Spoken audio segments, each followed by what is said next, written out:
Live from the pen.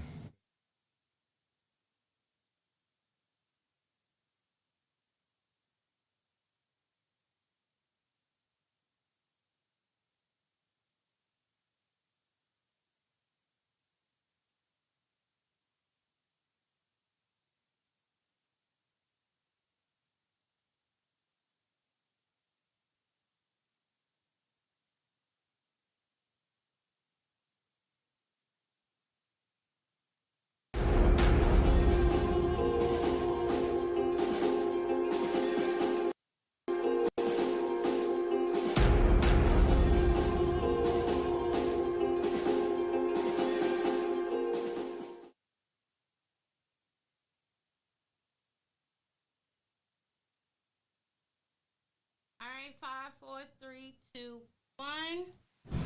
Good evening and welcome to Live from the Pen. We're broadcasting live from right here in Jackson, Mississippi.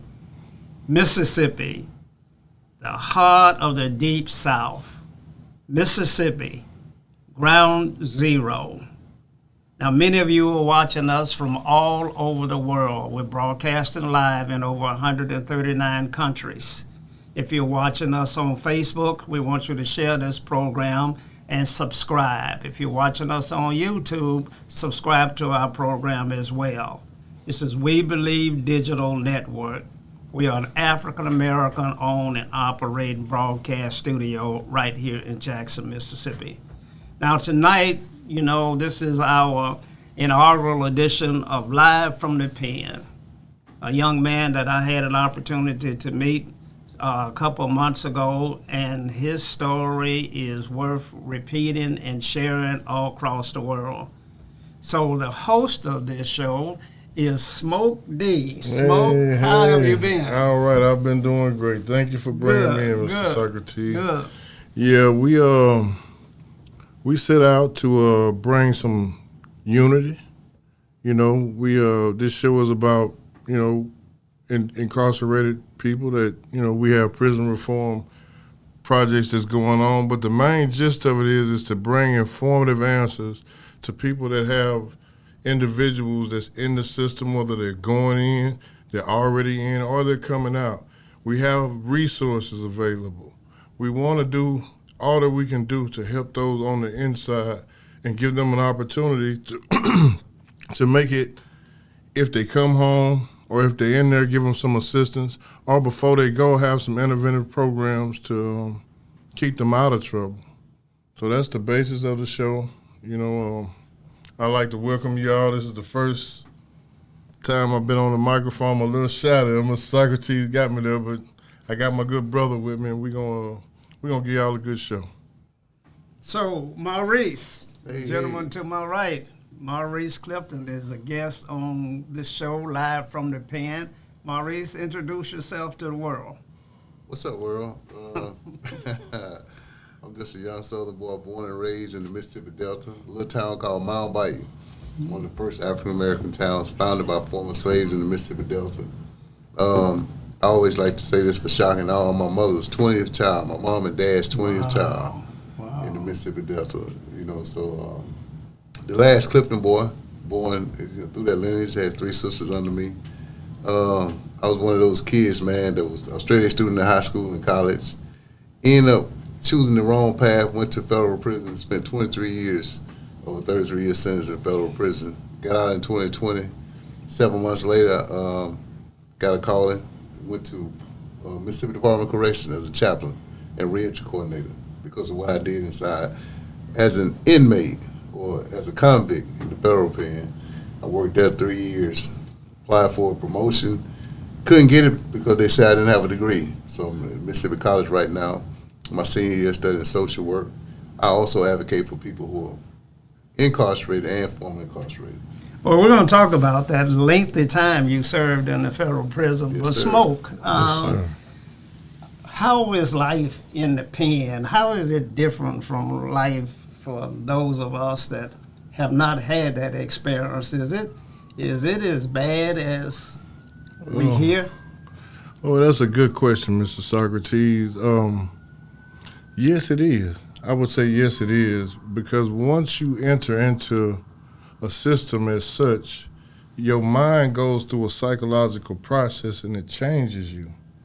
You know, around the 2 year mark, if you've been incarcerated, your mind starts to forget about the outside and gear more on what's in the inside. They call it automatic. And then so once you're on automatic for 3 more years, which is a 5 year period, you become institutionalized. See? Wow. Now, I'm not sure I understand institutionalized. You mean to say you become a part of the yeah, prison system? I mean, well, institutionalized. psychologically, Now, I Mr. think of institutionalization as mental illness most of the time when somebody says that word to me. So it's an institute. It's what's going on in the prison. Well, Mr. Socrates, that's another good question. It is a form of mental illness. Because when you get into places like that, they may blank the. I don't know if anybody out there knows about the scientist, psychologist Ivan Pavlov with the dog and the bell theory. You know, he fed the dog, ring the bell, and every time he fed him, he rang the bell. Pretty soon, he just had to ring the bell, and the dog started salivating because it correlated the bell with the food. And they do that to us on a more diverse level. I mean, even to that level, if the lights blink 2 times, they mean something. Lights blink 3 times, they mean something. And you get so used to, how can I put it? It's like living the same day every day. The only thing that changes is the people say something different. Wow, the same day every day. Yeah, yes, sir. That is amazing. I've never thought of anything like that. Every day is something new and more difficult that I've never seen before. Yeah, But you're saying you're living the same day over and over again? over and over again. And if you don't have memories worthy of being remembered, then you have no place to go in your mind. And these kids are getting locked up at such an early age, you know, not to cut or do nothing. Most of them won't even have a chance to have children. Wow. Well, Maurice, how do you prepare yourself if you've been sentenced, found guilty, and you have been sentenced, and you were to report in to an institution next Wednesday? How do you prepare yourself for that trip? First of all, if you're in a situation where you have to self-surrender, then you don't really have a serious case, or you cooperated with the government if you have a self-surrender style. Because 9 times out of 10, with the federal system or with MDOC, when they get you, they got you. So there's no self-reporting. You're already going Well, through. I'm talking about how do you prepare yourself, There's even no if way. you're already incarcerated, but you're in a jail. There's But now you're going to the big house. You're Right. going to Parchment, or you're going to the federal pen. But let's deal with Parchment, because Okay. in my understanding, that is an ugly place. You don't want to be there. right. The thing is, what people don't realize, the federal system is almost 10 times worse as Parchment. Never heard that. But we'll deal with Parchment because of the psychological thing that you heard Smoke D talk about. In the sense that what they do is they isolate your mind. They incarcerate your mind first. You incarcerate the mind, the body gonna follow. They tell you when to get up. They tell you when to go to sleep. They tell you when to turn the TV on. And if you don't do it, it's consequences. Well, that's like the military. I was in the Army. Like I mean, I was in the Army. I'm a veteran too, so I was in the Army too. But me being a first-time offender and standing there, his judge give me 400 months. In the feds, they give you time in months, so that you don't really get the shock. So he gave me 400 months. So me, knowing math, I said, okay, 12 years, 120 months is 10 years, 240 is 20, 360 is 30, so now I got to do the same thing with what's left over, the 40. So I got 12 months, 24 months, 36 months, so now I got 33 years, and then 4 months left over. So I'm like, wow, he gave it to me like it was candy. I was a first-time offender. Had never been incarcerated, never been to jail. And so the first thing I could think about was my 5 sons and my wife that I was leaving outside. That's the first thing, that you're going to be separated. So you're thinking about, at this point, you're not even thinking about what's to come down the road. You're thinking about the shock that you just got. Wow. 33 years as a first-time offender for 6 grams of cocaine. You haven't killed anybody. You haven't done anything. So That's terrible. That's terrible. That's That's unfair a story for sentencing another. if you ask me, but then I'm not a judge. Now, Smoke D, Yes, sir. you get sentenced to 30 years in prison. You must have been a terrible person to get some kind of sentence like that. Now, I heard Maurice talk about 6 ounces of cocaine, and we're gonna get back to that. But most of the time, we think of criminals in Parchment as somebody that committed murder or somebody that did something like that. Right. And so, yeah, Mr. Socrates, without a doubt, I've done a lot of bad things in my life. You know, I would be taken aback to try to deny accountability. See? Well, what in your background made you do bad things? I'll start at a place, younger. I pulled a gun on my stepdad when I was 8 years old. I grew up around bad people doing bad things. How do you pull a gun on your daddy at 8 years old? What inside of you would make you do that? I wanted to protect my mom, simply. He was beating her up, and so with the understanding that I had then, I was around so many shootings and whatnot. My mama shot somebody, this person shot somebody. Everybody was shooting everybody, and that seemed to be the answer. To stop what you didn't want going on, just shoot them. Now, And that was just the way. that now I understand why you would pick up a gun if someone was hurting your mother. Then even at 8 or 6 or 5, instinctively you're gonna protect your mother. Mhm. But to have a gun involved in that altercation is a different story. We have a guest that joined us from Kansas City, Missouri. Good friend of mine, Woody Carter. Woody, we are having a great show here, and we're talking about the criminal justice systems and the impact that it has on individuals and families. Tell us a little bit about your background and what you're doing out there in Kansas City and all over the world. Man, well, I've got a business called Core, so I do motivational speaking, consulting, and also do camps and clinics for youth like all around the country. Got a little bit of background with the Harlem Legends, so on the basketball side, I've been touring with all the original Globetrotters for just a little over 20 years now. So Marcus Haynes and Jackie Jackson, Meadowlark Lemon, Gator Rivers, those were all coaches and mentors of mine there. So, a lot of things have happened, shaping and that have got me here today. Well, Woody, that's Meadowlark Lemon and that group of individuals were freedom fighters in my mind, because I saw them doing things and on a stage that as a little boy I didn't see many black people doing. So that's a great group and role models for a lot of us that grew up watching them. Is that team still active today? Yes, we are. So we actually still tour. We still do the original Globetrotter show with the water and confetti.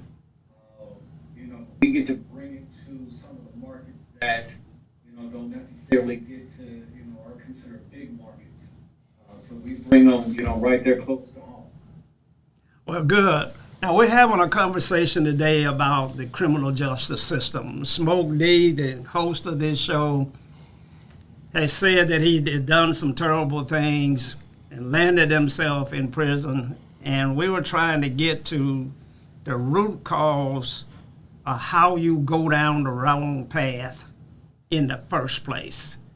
What out there triggers our young black men especially to choose the wrong path? Is it envy? Is it jealous? Is it lack of what is it that's happening to our young men? I'm going to say it's a lack of direction. That is the main thing. So me growing up, I was in the Scared Straight program my whole life. my father worked in corrections. So my dad was 6'5", 338 pounds. So what he said, went. But growing up, I would go and visit him up at county. So I know the jail and speaker like the back of my hand. Walk me through there, I'd see the guys in orange jumpsuits, that was going to be there for me or before they were getting ready to get transported to federal. So it was one of those things where, like, man, I'm not going to do whatever they're doing to land me in here. But it was a constant reminder of what not to do, or that was going to be the consequence. Well, yeah, Maurice, kids today are killing each other at a faster rate than they were when I came along. We didn't have a lot of black-on-black crime in the day. We were all fighting the system. We were fighting the whites and Klansmen and the lack of opportunity, but we didn't shoot each other. Right. What's happened to us? I think the biggest thing that happened to us is a lot of black men are in prison. A lot of fathers are in prison. And what the system has done, it has ostracated us to the sense to where we don't know anything about incarceration until it affects us personally. They paint this picture of how the system is, knowing that the system is not all bad, but the same thing that's in, you talk about rehabilitation, the same thing that's on the street is in prison. They don't tell the public that. There are guns in prison, there are drugs in prison, there are knives, any type of drug they have on the street, they got it in prison. And so they don't tell the public that. They say, I'm taking you from the streets for selling drugs, but I'm sending you to you a prison that has just as many drugs as you just left from. So it's not about rehabilitation. There are not enough programs to redirect them. So for our youth, not to stray too far from the question that you asked me, like Woody said, there's not enough direction in our youth. They don't have anything to do. We've given them violent video games and expect them to be angels. We're giving them video games that got guns and weapons, Call of Duty and everything, where they're learning how to shoot guns on video games. And so now I got a real life gun, I want to try it. I want to see, can I do the same thing I did on Call of Duty or whatever on the game. So now I want to see. They got switches on the game. You can upgrade your weapon when you get to a certain level. So now but they don't teach them the consequences. Yeah, what is a switch? It's how you alter a gun and make it automatic. I can take a pistol, a regular 9mm pistol, put a switch on it, or a gun, a rifle, AR-15, put a switch on it, and it shoots twice as fast. Wow. Non-stop, hold the trigger. Smoke. Can you go into prison a decent person and become a hardened criminal because of the experience in there? We're talking about rehabilitation, but in fact, can we create hardened criminals? Yes, sir. Most definitely. I've had experiences, man, that you wouldn't believe. Like just from a side view, the things that some of the guys will do in there because of their own devices. You name it, drugs, taking glass and grinding it into small particles of powder and putting it in salt, those kind of things, like really, really bad things. And like most people think that it's gonna be King Kong that is gonna come get you. Oh, it's the little guy with the thick Coke bottle glasses. Those are the ones that you have to, be mindful of. In Mississippi, I can speak to this. It just depends on your conscious level. Nobody's going to think any higher than their conscious level will allow them to. And you're going to be tested to see who and what you are. How are you going to be tested? Physically? Or you mentally? How? Every which way. All of the above. Mainly spiritually. Spiritually? Spiritually. See, You probably didn't know Jesus before you went into prison, and I may be making an assumption here. No, you're not. You're right. You're right. And so how can you become spiritually impacted or affected after you get in prison? Well, what I can say to my situation, I have a grandmother out of Denver, Colorado, named Rosie Southwell, and she told me about God, and she made me give my word to her that I would go into Proverbs. She said, you want wisdom, you go to Proverbs, and what the word of God is going to do is going to start coming alive. Every time you have a problem, go to Christ. There's something in there that's going to give you the answer to what you need.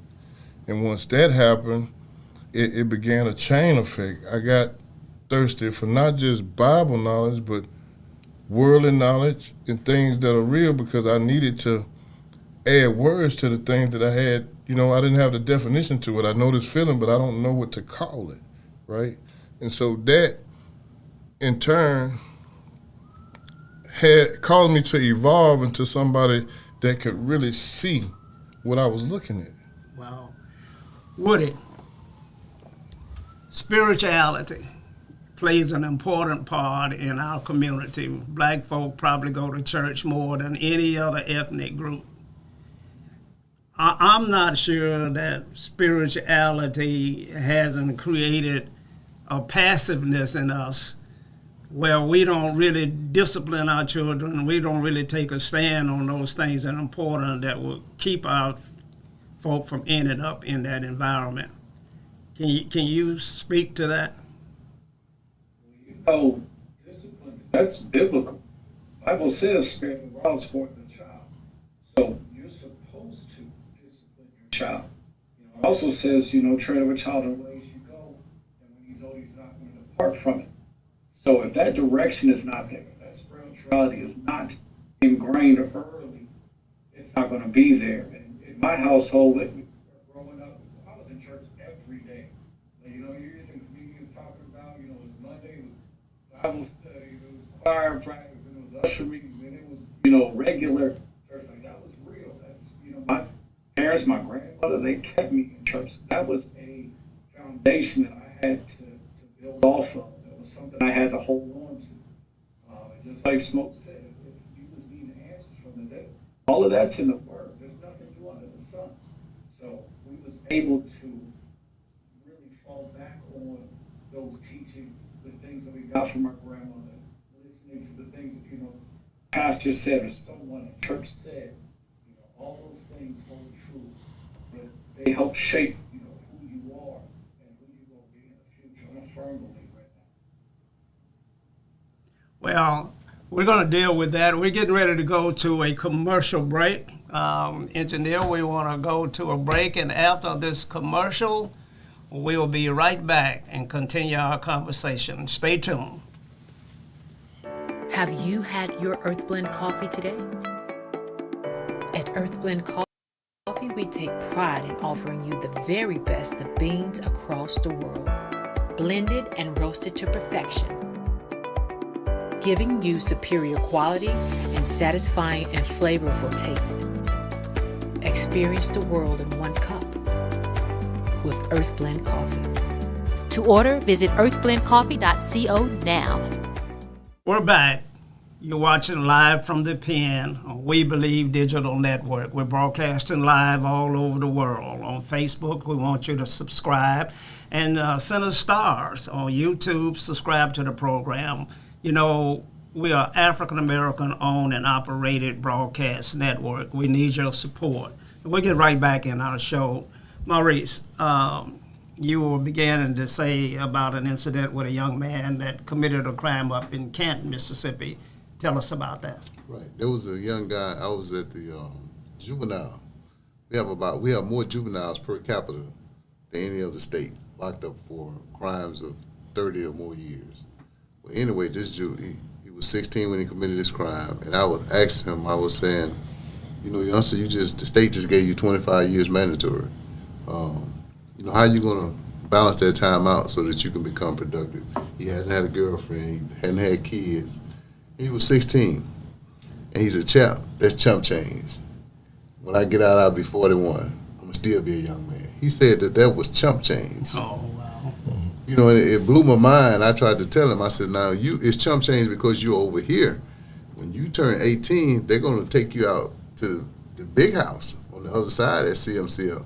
And there are guys that are waiting on you to groom you, to mold you to be a pastor, to hold that knife, to do things. My thing is, Mr. Socrates, is that for me, this is for me, until a man decides that he wants to change, he's not going to change. I had to come to the realization that even though I had 33 years, I wondered, as a first-time offender, my main thing was, how did I get caught up in a system that was so unjust? So I vowed that I was going to keep my kids from having any contact with the justice system, so I wrote them weekly. Spent my money on stamps and paper, writing them weekly to guide them away from the justice system. Direction, as Woody said. The next thing I did, I had to rebrand myself. I had to stand in the mirror first and accept responsibility. Even though I was in prison for a crime I didn't commit, I had to get in the mirror and say that I did some things that put me on the Fed's radar. Therefore, I was able to be caught up in that net or that web of injustice. And so I took every class I could take. I started developing curriculum to deal with the trauma of being incarcerated. Because like Smoke said, it's a mental illness. And so I had to rebrand my thinking and change my thinking so I could help other guys change their thinking.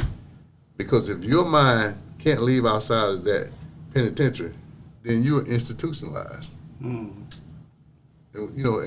institutionalized is like you coming home. Guys can't survive here in Mississippi because when they let them out, they give them $25 in a bus ticket and don't even check to see if they make it home. They take them to the bus station with $25 in a bus ticket.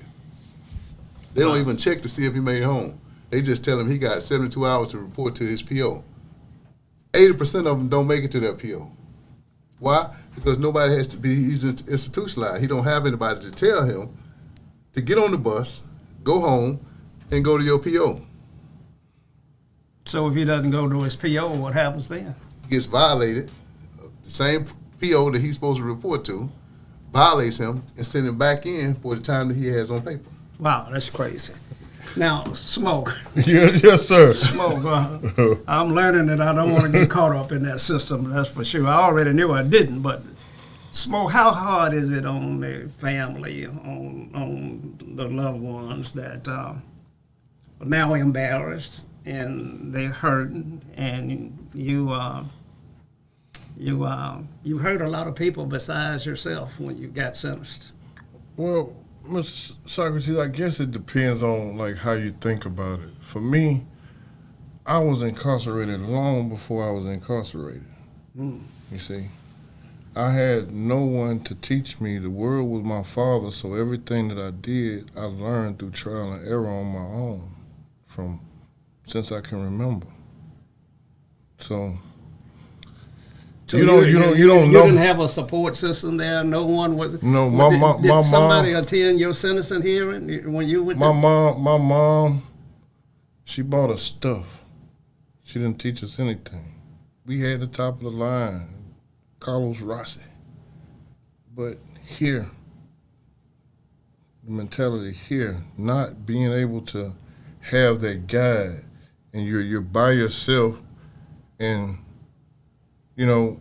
and for me, it's a weird way to think about it, but I'm glad that I didn't have a father after I met my father. I would have been worse. How did you meet your father? The first time I had a hit record on the radio. How old were you? 19, 20, he come up the street in a 5-piece Dookie Brown suit, saying my name. And we were right here in Jackson. My brother, at that time. He had on a 5-piece what now? Dookie Brown suit. Dookie Brown suit. Yeah. I'm not sure I can identify what kind of suit that is, but. Well, that's an old school. Yeah, you supposed to know that better than this. That's an old school term. Dookie Brown? Yeah, the bell bottoms, with the. Okay, yeah, I know about the bell bottoms, but I'm not familiar with the term. I watch a lot of black exploitation movies, So that's the first time you met your dad? Yes, sir. And I met him, and I got to know him, and like with most of my family, there's a high level of narcissism or demonic action, if you would say that, and so. I don't understand. Well, what it is demonic this activity. evil, like people that do you bad, like it's it's a family curse. It's a generational curse that most folks go through, and they don't even know they're going through it. You know, I would advise anybody that's within the sound of our voice now to do a deep study and a deep dive on what they call narcissism. It teaches you about triangulation, gaslighting. It keeps you in a wise position to know that sometimes you got to stay out of God's business. Wow. Wow. Now, Woody, how important is it for a male to be in a child's, young man's life? And what happens when he's absent? Again, I got to go back to that direction part. If a man is in the home, a child is constantly seeing how he walks, how he talks, how he presents himself, how he gets ready in the morning, how he shaves, how he gets dressed, how he takes care of his family, how he takes care of his wife, how he addresses his wife, you know, his attitudes, moves, just the whole swag. Those things are being watched and looked at and absorbed. And if a child is missing that, then naturally they're wanting to learn. They're wanting to find those things from somewhere. So they're going to pull it from somewhere. So if a man is absent in the home and it's just a mom or it's just an auntie or a sister or friends somewhere, they're going to pull it from somewhere.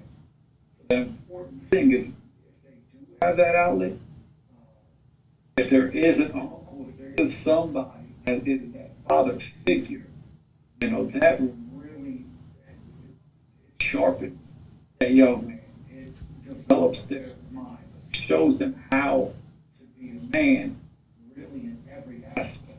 So I can't think of anything that's, you know, more important other than, you know, that part and that spirituality, you know, piece, you know, there. You know, him showing his son how to pray and what to pray for, but then how to move in that prayer. You know, that also, you know, directs his path. And So ultimately, yeah. So what do you say to single moms out here that are dealing with these young boys? How do they navigate? There's programs out here. There's coaches. There's trainers. There's people that those ladies know that these kids can look up to.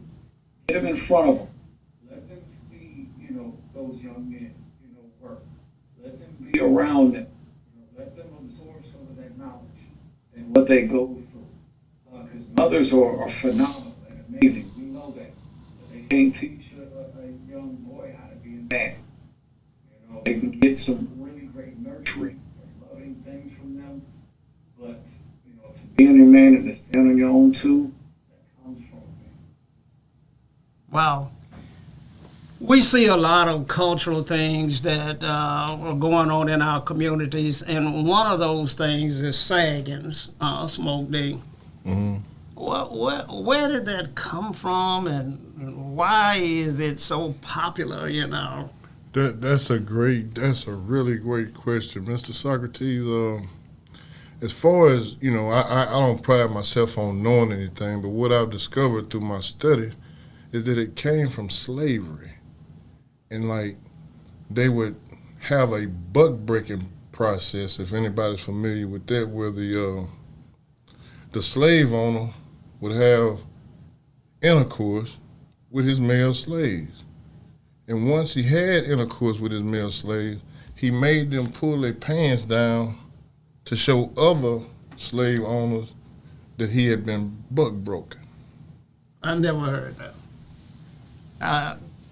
Go ahead. Well, I mean, like I said, you know, from me initially saying, I don't know anything. This is what the world gives me, and like, that's the earliest thing. And I've heard another story where it comes from prison, where they broadcast their buttocks, but it's all geared toward something that God doesn't like. Wow. Can you share with us, Maurice, on that a little bit? Well, the first time I heard about, you know, gentlemen sagging is that it came out of the penitentiary. It was where the guys who were somebody in prison, the leaders, shot calls, whatever you want to call them, if they had a guy that they had turned into a homosexual, or they would make him wear his pants, sag, to show that he wasn't a man inside of prison. You can't wear your pants up like me because I'm a man. You sag and let people know that you're a female within the prison system. So how did it get so popular in our culture today? Rap, I mean, I can't. Rap music. I mean, I the can't, videos in the rap music, and people, on the street making everything cool. Like they make killing us cool. They make beefing with each other cool. They make us disrespecting our women cool. So I think it's not, to the videos and stuff that used to come out in the 80s and the 90s where everybody was calling each other, B's and H's, and us disrespecting each other, not the conscious rap that, we had before, teaching us how to uplift our community and coming together. And so it started creating a divide within the system. Even within the prison system, the system seeks to divide us. We can't come together. As long as they keep us, as long as I keep him a GD and keep him a Vice Lord, keep him a Blood and keep him a Crip, then I can never come together for the issue of them not giving us, a grown man, one roll of toilet tissue for one whole week. You know why? Because the strongest gang is going to have access to all of it, and he's going to monopolize and sell it back to the other ones. When it's the system that's got a whole warehouse full of toilet tissue that they don't want to give them, but it's a form of control to keep them distracted from the real issue. Wow, our time is nearing the end, and it's been a wonderful show. I've learned so much, and I wish we could continue, and we will continue at another time. Would it give us your parting comments, please? Man, that's a lot to say with this, but coming off of a conversation like this, hearing these things are important. Folks need to hear these different points of view. They need to hear these stories. But to pull from what everyone has said, direction of the home is important. Prayer is important. Spirituality is important. Having God in your life is important. And raising these young men and these kids and putting them in the right direction, that's what's ultimately going to help change our society and get these kids going in the right direction. Thank you so much, Smoke D. I guess my parting words is I'll share a little bit of wisdom with you guys out there in TV, internet, radio land. I would say this to all of y'all. You can't convince a fool that he's a fool because he's a fool. And if you ever try to convince a fool that he's a fool, then you'll be a bigger fool than a fool. And a fool indeed you will be. Keep God first. Maurice.